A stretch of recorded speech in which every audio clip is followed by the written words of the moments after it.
What I'd like to share with you today is a story from the Qur'an, and before I do, just some introductory comments. A lot of stories in the Qur'an have to do with the children of Israel, many of them. And many of the prophets mentioned in the Qur'an are the prophets of the Israelites. But if you compare what's in the Bible and in Jewish literature about their history, and you compare it to what is in the Qur'an about their history, you'll see a huge difference. There's a lot less in the Qur'an. Allah chose in His final revelation to be very selective about which stories He is going to choose for His book. So there's very few stories in the Qur'an, and in fact, some of them aren't even found in Jewish literature, meaning Allah is telling us the lost chapters of Jewish history in the Qur'an. For example, the story of Musa and Khidr in Surah Al-Kahf is not found anywhere in Jewish literature. They don't have it. But it's a story about Musa alayhi salam, and one of the names of the Torah to the Jewish people is Torah Musa. It's the Torah of Musa, and yet one of the stories of Musa that's in the Qur'an is not even found in their tradition. And so the first observation, the thing I want you to think about, is that Allah gave us this book to guide humanity until Judgment Day, starting with guiding Muslims. When Muslims find Allah's guidance and live by it, it will make easier for the rest of humanity to find that guidance and live by it. So the first audience is us, and by extension, that becomes the rest of mankind. And for our guidance, Allah chose one of the key pieces, one of the key devices by which Allah chose to guide us is telling stories and selecting very, very special stories. So before I even start this story, I want you to just set your mind in a certain way. Why would Allah choose these very particular stories? Because these are the stories that are going to repeat themselves throughout the story of humanity. None of these stories are dead. All of these stories are alive. All of these stories replay themselves in newer and newer ways. So we have to look at the stories of the Qur'an not just as something that happened thousands of years ago, we have to look at it as something that might even be happening right now. This is the Qur'an's way of even doing contemporary commentary, a commentary on current affairs, a commentary on our reality. This is the mindset that if you remember nothing else about this lecture, I want you to remember that the next time you engage with a story in the Qur'an. Now I'm going to take you to a little bit of history. Where were the Israelites enslaved?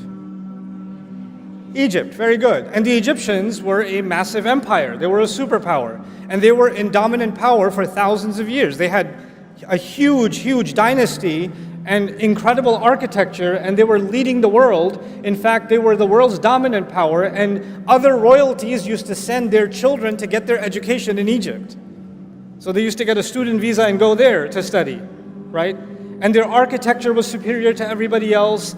Their monuments were superior to everybody else. Their agriculture was superior to everybody else. They had this dominance and this feature in the world. In fact, they were so impressive that later empires, even after the Egyptian empire collapsed, later empires tried to copy the Egyptians or describe themselves as the new Egypt. Right? They're the new Egyptian empire. So the Romans, even after they took over, and the Egyptian empire had long collapsed, they would take monuments from Egypt and take them to all different parts of the Roman Empire to say, we're the new Egypt. You'll see an Egyptian obelisk next to the Blue Mosque in Turkey for a reason. You'll see a pyramid on the dollar bill for a reason. These are symbols of power, and they acknowledge the superpower status of these people. Now, the Israelites, coming back to the Israelites, they were slaves. Now, let's talk about the religion of the Egyptians. It's thousands of years old. But one thing that was very important in their religion was the cow. They had many, many monuments and statues and carvings of golden cows. And they had multiple gods. They believed in many gods, and a couple of their gods, one of their gods was a bull, Apis. And another god, which is female, was a cow, Hathor. And Hathor was, they associated, the bull was associated with protection against the enemy. It was associated with power and might and stability. So the more they worship this cow, the more the empire becomes stable and is able to defeat its enemies. And the cow that was the female, the Hathor cow, its symbol was it gives us milk, it gives us the leather, it gives us the meat, it gives us the bones, it tills our soil, it's our mother. You know, Muslims call Allah, one of Allah's names is Ar-Raziq, the provider. For them, the Raziq was the cow. So they worshipped the cow and they revered the cow, and the reason they did it is they want to make sure it rains, they want to make sure they don't get disease, they want to make sure their children are born healthy. In fact, some historians even argue that whenever there's a pharaoh that's going to take over government, the way you can tell that he's legitimately the new king is he has to drink from the sacred cow. He has to have the divine cow's milk for him to be associated with that power. They even believe that the sun rises from the east and the west. A cow carries it from the sun and takes it to the east. It takes it to the west. That's what they believed about the cow. Now, I don't want to give you a lecture about the Egyptian religion, but I do want you to know something about it. The cow was a big deal. The cow was a very big deal. Now, the Israelites were enslaved under the Egyptians for many generations. So there are many generations of Israelites who were born and they don't know what it means to be free. They've never known it. Their father didn't know it, their grandfather didn't know it, their great-grandfather didn't know it. All they know to be is slaves of a master class race that treats them like animals. That's the best case scenario. Many times they treat them worse than animals, and they're used to living like that. That's how their life looks. And they've accepted that as their fate. For many, many generations, this has been going on. And in that environment, another side note that I want you to know is the Israelites are the children of Israel. And Israel, if you go back further up, these are the children of Ibrahim alayhi salam. These are the children of Abraham. Means this, what I'm trying to tell you is these are the Muslims. The Muslims are born of that time, from our perspective, those who believed in those prophets were the Muslims of that time. So we don't call them the Jews of that time. From our perspective, we call them the Muslims of that time. They're being born into slavery under a superpower, and their next generation doesn't even know what it means to be free. They're born under the choke of a superpower. And what happens to young men and women that are raised as a minority, as a degraded, inferior minority that is under the chokehold of a larger superpower? You start thinking to yourself, consciously or subconsciously, man, these people, they have better roads, they have cleaner houses, they have more beautiful clothes, they're so much smarter, look, they're so much healthier, they're so much stronger, they keep on winning and winning, everything about their life is beautiful. My God, they have it all. I mean, they're kuffar, but they're awesome. Look at their streets, look at their neighborhoods, look at their highway system, look at their technology, look at their agriculture, and look at where we live. Fine, we're the believers, but we're also losers. Yes, they are the kuffar, but they are, oh my God, look at them. So they develop this kind of a love-hate relationship with their master. We hate the master because he's enslaved us, but we also kind of love the master because they live the life, man. They live the life. This is the environment in which the Israelites spent many generations. Now, let's fast forward. Allah reveals the message to Musa alayhi salam. There's a conflict between Musa and Fir'aun, and eventually the Pharaoh drowns, and the Israelites are finally free. Yes? They're no longer living in slavery. After being enslaved for generations, now they get a taste of freedom. Now they have a taste of freedom. And in that time, many adventures happened. I'm going to highlight two of them if time permits. I have so many things to share with you about this story, but I'm trying to be as selective as I can because I respect two things. One, the time that I've been given. Two, your attention span. But I do want you to at least take two parts of this story with you that I'm going to just be selective about. Okay. So they're out in the desert. They're free now. And Allah says to Musa alayhi salam that Allah calls Musa alayhi salam to meet with him. So he's going to leave the Israelites behind, and he's going to go meet with Allah on the mountain. And the mountain is not that far. The mountain of Tur is not that far. So he leaves them behind. He leaves his brother Harun, and he goes to meet with Allah. But he shows up early. He shows up early. And Allah asks him, مَا أَعْجَلَكَ عَنْ قَوْمِكَ يَا Musa. Musa, why did you show up early? What rushed you away from your people? Why did you show up so early? And of course he says, لِتَرْضَى عَجِلْتُ إِلَيْكَ رَبِّي لِتَرْضَى. I rushed to you, my master, so you could be happy. Obviously, if you're going to please Allah, like we go to the masjid earlier for Jum'ah, it's more rewarding, isn't it? So he rushed to Allah to make him happy. I won't go into that part of the story. The part I want you to focus on with me is what Allah tells him. And what he tells Allah.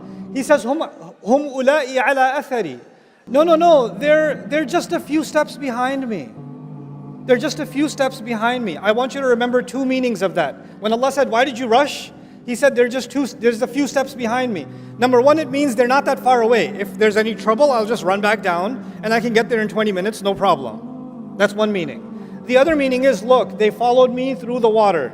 They followed me and they fought their fear against the Pharaoh and they crossed this desert with me and they've seen so many miracles. I'm pretty sure they're going to respect my leadership if I'm just gone for 10 extra days. Nothing's going to go wrong. They're still on my footsteps. They're still, I'm pretty sure they're going to be okay. And Allah says, actually, Saamiri, there's a fellow named Saamiri, a foreign name actually. He has put them in trouble. He's confused them. He's created chaos among them. So now I'm going to take you to Saamiri and what chaos was created. While Musa alayhi salam was gone, this fellow Saamiri, basically what he does is he collects all of their gold. Whatever gold they had from all their savings, they collected and they ran off from Egypt. And somehow he collects all of it from them, melts it down, and turns it into the statue of a guess what? A golden baby cow. A golden cow. Which suggests a couple of things. One, it might suggest that they didn't have enough gold to build a cow, so they had to go with a baby cow. Right?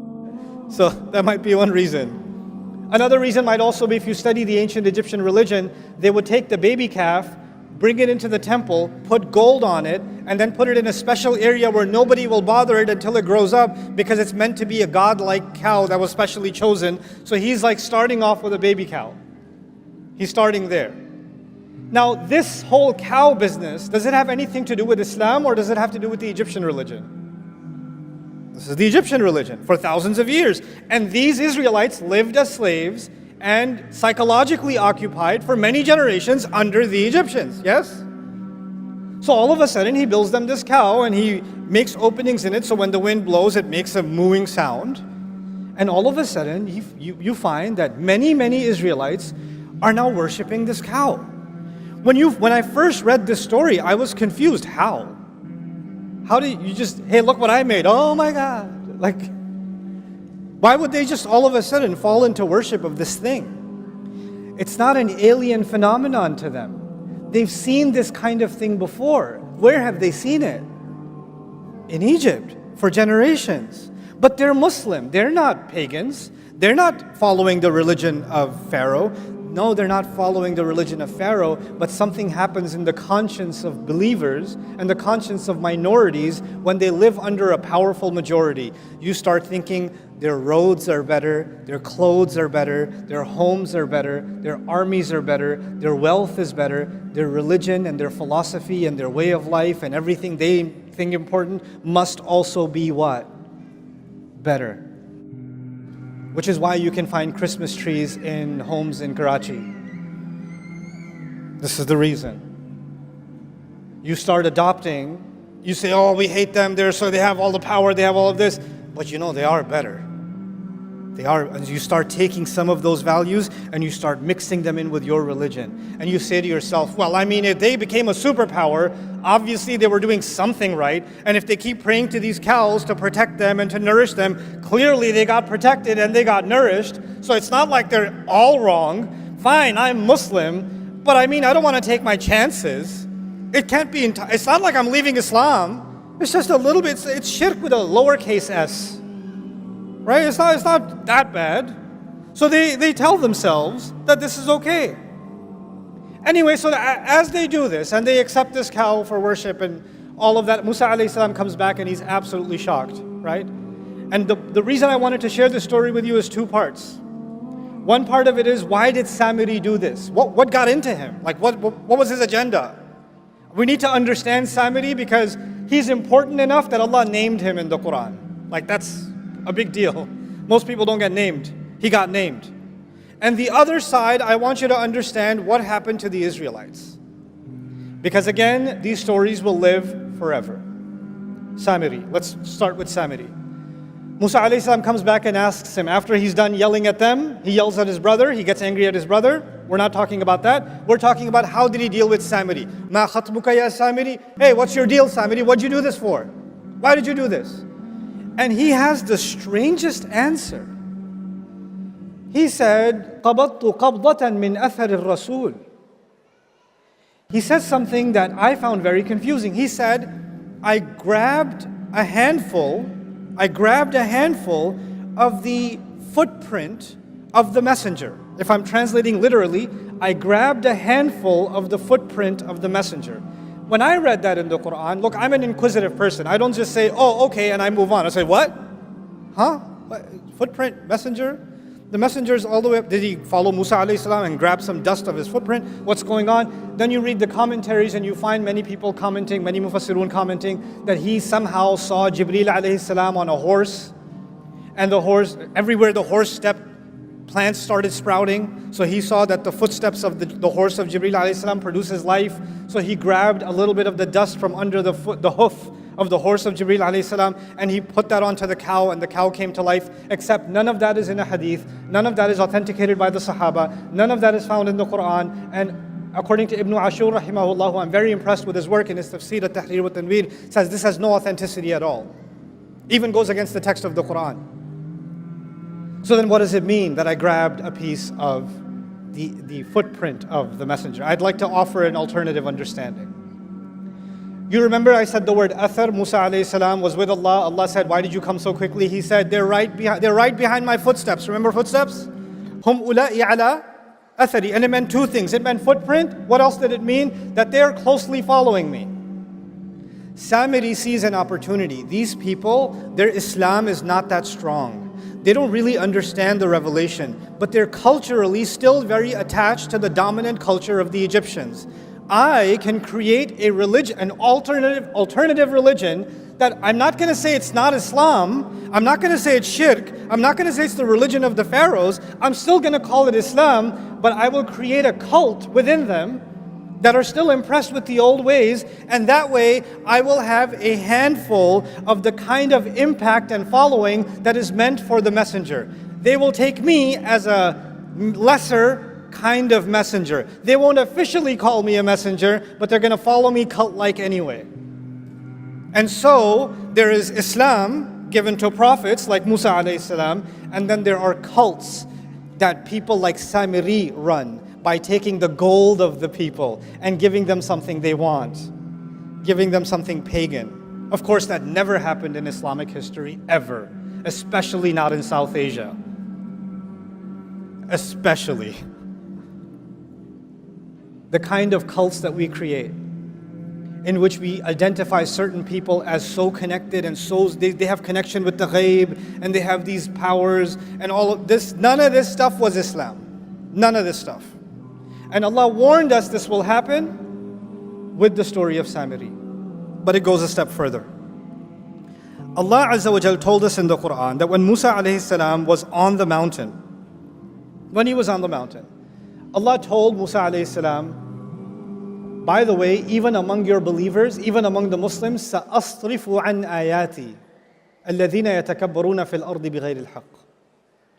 I'm going to turn away from my revelations those who are arrogant in the world, those who seek to be great themselves. What did Saamiri want? He wanted a following. He wanted to make money off the people. He wanted to become the religious leader. He wanted to become the cult leader. He wanted power in the world. Allah says, people like that, I will turn them away from my ayat. And then all the others, why did they follow him? Here's another subtle point that I really, really want to make sure you remember. We have a concept of God in Islam. And the Egyptians had different gods, deities in their religion. And Hinduism has gods. Christianity has a concept of God. Judaism has a concept of God. What separates Islam's concept of God, especially from pagan religions? Especially like the religion of the Egyptians. The religion of the Egyptians, the way if you can understand this simply, it's transactional. I give the God something, he gives me something back. I sacrifice something for that God, He gives me freedom. I make sure I build a golden statue in his name, he protects the country, etc., etc. It's always a transaction. You give, we give and get, give and get, give and get. And so the Israelites are now, their concept of God itself, even though they believe in one God, has now been corrupted into a God that is transactional. So okay, we'll follow this God through the water, end up in the desert, but what kind of God is this? If he's really on our side, he should hook us up like the God of the Egyptians. He should send us rivers and vegetation and all of it. Why is he giving us this one cloud and just manna and salwa? Can you bring some salad over here? Like, fumiha wa adasiha wa bathaliha wa qithaiha wa fumiha wa adasiha. Where are the vegetables? Why isn't this God giving us a better menu option? Why? Because in their mind, their God became entirely transactional. But that's not from Islam, that's from the pagan religion. Of course, Muslims would never fall into such a trap, especially not in 2024. I made so much dua, I even prayed tahajjud, I even decided to pray 5 times, and I still failed my medical boards. Of course, we would never become transactional. I stopped praying because Allah doesn't answer my prayers on my terms. I wanted that job, I didn't get that job, and now I have to drive an Uber until I find another job. That's why I'm just disappointed with Allah, because I did my part, He didn't do His part. This was the pagan religion. This was not the religion of Islam. We started making our religion transactional. And what is the offering of those religions? They offer you the transaction. Make this offering, your child will be protected. Make this offering, it's going to rain. Make this offering, this is going to happen, that's all it is. It's all transactions. So we're done with Saamiri. There are going to be Saamiris in the world that are going to try to take believers away from the ayat of Allah, to pull them into cults, to keep them away from revelation. Allah described their tactic. Allah says, وَإِنْ يَرَوْا سَبِيلَ الرُّشْدِ لَا يَتَّبِعُونَ سَبِيلًا. If they see the right way, they're not going to follow it. And if they see the deviant way, they'll follow it immediately. Now let's take a step forward. Musa alayhi salam comes back, sees this nonsense, and tells Saamiri what he's done, tells him off, and then in front of him, shows him that he's going to destroy that cow. He starts smashing it to bits. Now when he's smashing it to bits, if I'm one of the Israelites watching him do this, and I've been culturally enslaved for many generations, some part of me is like, is it going to thunderbolt right now? Is there going to be an earthquake? Because he's breaking oh my God, I can't watch. And then he's going to take it, break it, and he's going to drown it into what? The river. Interestingly, the same river that who drowned in? Fir'aun has already drowned, yes? It's as if Fir'aun drowned, but the poison Fir'aun put in these people still hadn't drowned. That also needs to drown. That's Saamiri, fine. What about the other side? The other side is the people who followed him, the people who believed him. They still, even if the idol is broken on the outside, that doesn't necessarily mean the idol inside has broken. They still possibly believe it. So Allah reveals this interesting test to them that I had my beloved friend Ibrahim recite. Allah commands you to slaughter a cow. He tells the Israelites, you need to slaughter what? All of you are going to slaughter a cow. Now, okay, Saamiri will face the curse of the cow that he wrecked. But now all of you better slaughter your cow. What is that going to prove? You no longer have any special connection with the cow. The idol worship that is inside you, hiding somewhere, needs to be broken. The cultural colonization that you're still living under needs to be broken. It needs to be slaughtered. And when they first heard this, they were in shock. By the way, when Saamiri asked them to worship a cow, did they do it immediately? Yeah. But when Musa asked them to slaughter a cow, did they do it immediately? No, they said, what are you kidding? أَتَتَّخِذُنَا هُزُوًا? You think we're a joke? Are you taking us for a joke? They got offended. They got shocked. What did Allah tell Musa on the mountain while they were doing this? Allah said to him, if they were to be called to the right way, they won't follow it. And if they see the wrong way, they will follow it. So what is going to happen to these people that get away from the revelation? When they see something crooked, easily followed. When they see the right way, they start asking a lot of questions. It's so complicated. I'm not sure. I have a lot of questions about salah. Where are you supposed to put your hands? I don't know where to put my hands. How far apart should your feet be? It's so hard, it's so difficult. But the Christmas tree is really easy. The wrong thing's super easy, but the right thing, I got a lot of questions. What kind of cow? I'm confused. What kind of cow? And what did Allah do? Allah said, a cow that's never been bothered. It's not too young and not too old. Which, by the way, not too young and not too old, perfect age, that would be the sacred cow in Egypt, isn't it? And then they said, oh, okay, yeah, fine, but color. And what color did Allah say? What color? Anybody know? Yellow, golden. Because you're meant to slaughter the gold. The more they're asking because they don't want to do it. And the more they're asking, the answer is taking them more directly to the one thing they don't want to do. It's taking them right back in that direction. And then he says, La shiyat, the last time they asked, okay, fine, we're confused. Can you just tell us more about this cow? Oh, it's a cow that's never been put to work.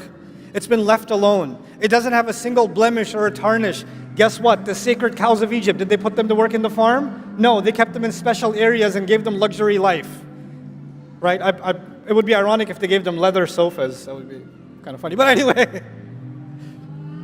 But the idea is, Allah is now describing the cows of Egypt by the story. And what's the most amazing part of this at the end is, Allah says, فَذَبَحُوهَا, they finally did slaughter it.